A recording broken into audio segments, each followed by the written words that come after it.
প্রথমে আমি এই তরলটা এখানে অ্যাড করছি, ভালো মতো সবাই একটু খেয়াল করবে।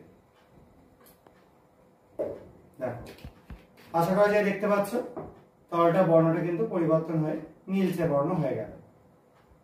এবার এই যে তরলটা তৈরি হলো তার মধ্যে আমরা কিছু রিএজেন্ট যোগ করব। এবার সেই রিএজেন্ট গুলো যোগ করলে কি কি পরিবর্তন ঘটে সেটাই আমরা এখানে দেখব।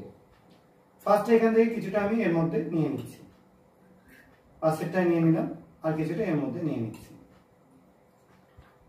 কিছুটা এর মধ্যেই থাকলো।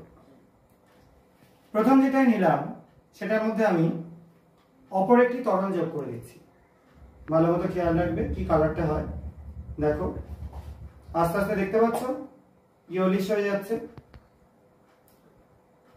আচ্ছা, এবার দ্বিতীয় যেটা নিলাম আর একটার পাশে, তার মধ্যে আমরা আরো অন্য একটা সলিউশন যোগ